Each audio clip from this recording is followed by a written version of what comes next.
This one is for our avid concert goers and sports spectators. The Department of Justice is cracking down on Ticketmaster for its business model, which often leads to outrageous ticket prices. The DOJ sued Ticketmaster and its parent company Live Nation Thursday in an attempt to break up a monopoly it maintains is stomping out smaller competitors, hitting artists, and drowning ticket buyers with fees. Here's what Attorney General Merrick Garland had to say. In recent years, Live Nation Ticketmaster's exorbitant fees and technological failures have been criticized by fans and artists alike. But we are not here today because Live Nation Ticketmaster's conduct is inconvenient or frustrating. We are here because, as we allege, that conduct is anti-competitive and illegal. Our complaint makes clear what happens when a monopolist dedicates its resources to entrenching its monopoly power and insulating itself from competition rather than investing in better products and services. We allege that Live Nation has illegally monopolized markets across the live concert industry in the United States for far too long. Massachusetts Democratic Senator Elizabeth Warren hailed the decision, posting on X, quote, "If you've ever gotten sticker shock from Ticketmaster, this one's for you. It's time to break up Ticketmaster and Live Nation." But music industry veteran disagrees. Bob Lefsetz, let's listen. This will not affect ticket prices whatsoever. There is a possible benefit to third-party promoters. Because Live Nation has a secondary market that they don't share with other promoters, the other promoters, if they use different ticketing agencies, could get a benefit. But the ticket price is high because that's what the public is willing to pay. Yeah, just because the public is willing to pay that high price, it doesn't mean they should. And I think increasingly, as we see inflation impact American families, people living paycheck to paycheck, they're going to dwindle the amount of money they have accessible to spend on entertainment. And to be very clear about what we're dealing with, Live Nation directly manages 400 musical artists. They control 60% of concert promotions at major venues. And then Ticketmaster controls roughly 80% or more of major concert venues' ticketing. So they're controlling such a significant share of the market. Of course, if you introduce competition, people will lower prices in order to fill stadiums. I've seen concerts where people purchase tickets with the anticipation that they'll be able to resell them, and then they're unable to. And then there's a bunch of empty seats. There's a lot of problems, with how the market operates right now for live entertainment. And I think this is honestly a step in the right direction. I completely agree. I've found myself repeatedly frustrated by the process of purchasing pretty much every concert ticket I ever buy through Ticketmaster. And they argue back that, well, artists get to set their own ticket prices, but that's only to a certain extent because they, of course, increase prices arbitrarily based on demand for the tickets, and not to mention the fact that they get to decide what the fees are going to be, and the artist has no control over what fees Ticketmaster decides to tack onto tickets. So even if you're getting, let's say, a $60 lawn ticket at a smaller venue for a smaller artist, you can still end up paying up to $15 to $20 in extra added fees.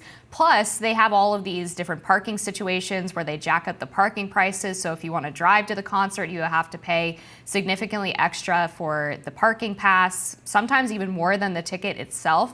And it's become just blatantly outrageous. And the other problem with this, as mentioned, is that Live Nation actually directly contracts with or owns a lot of concert venues. So if artists want to play at those venues, they don't have a choice but to sell their tickets through Ticketmaster. This is one of the problems that Zach Bryan encountered. He had a Ticketmaster boycott that he was doing on one of his first tours, and even named one of his live albums, All My Homies Hate Ticketmaster. And then as he moved to bigger venues and a larger tour, when he went on his tour that he's currently on now, he basically said, I have to go through Ticketmaster at this point because it's just their competitor doesn't have the same level of access to these venues or the same ability to hawk tickets at the level that I need to in order to see all of these fans. And so they really have created a very monopolistic environment that's not good for either the artist or the people who want to go see their shows.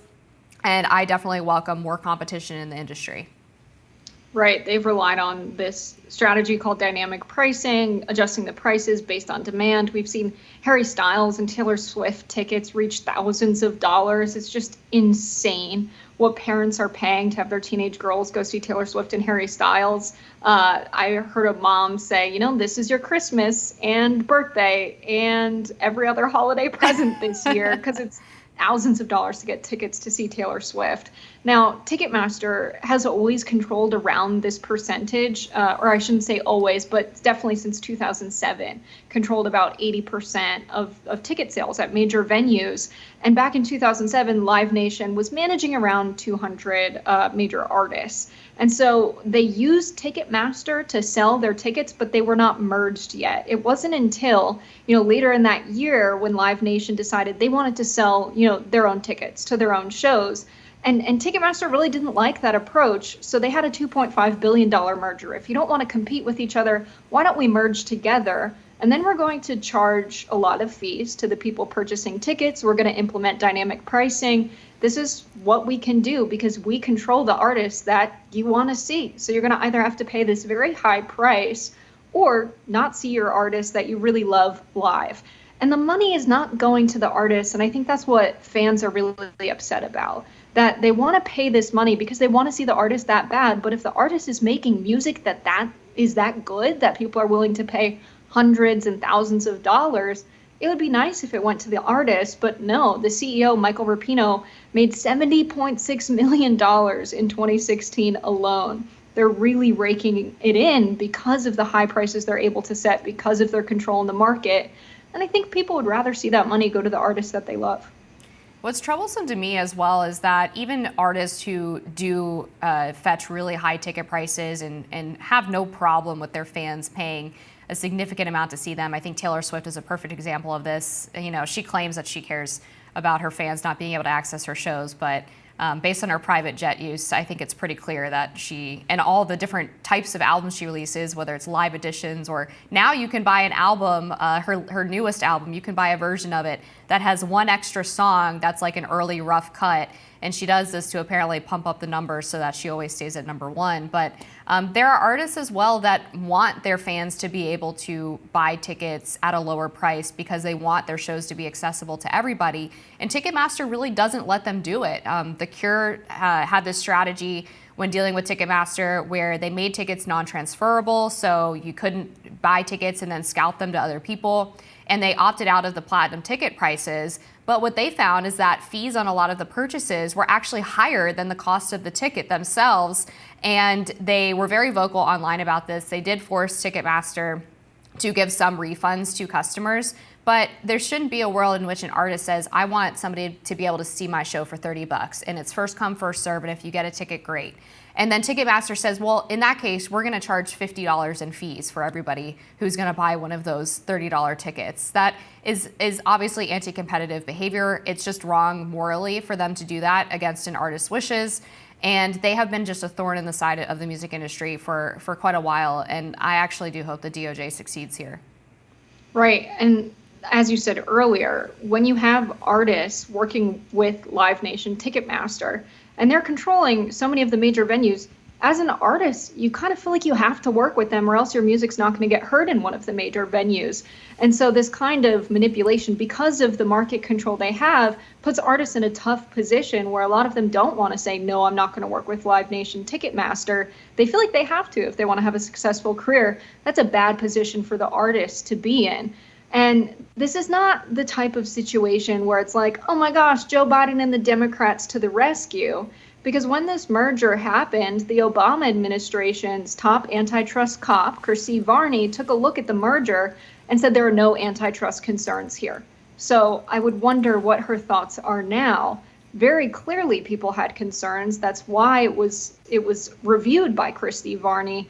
And so to say that there's no antitrust concerns, and then here we have Joe Biden's administration's DOJ say, yes, very clearly there's a problem here. This could have been thwarted at the start of it when we had, Ticketmaster with 80% or so of ticket sales, and you have Live Nation controlling over 200 major artists and venues.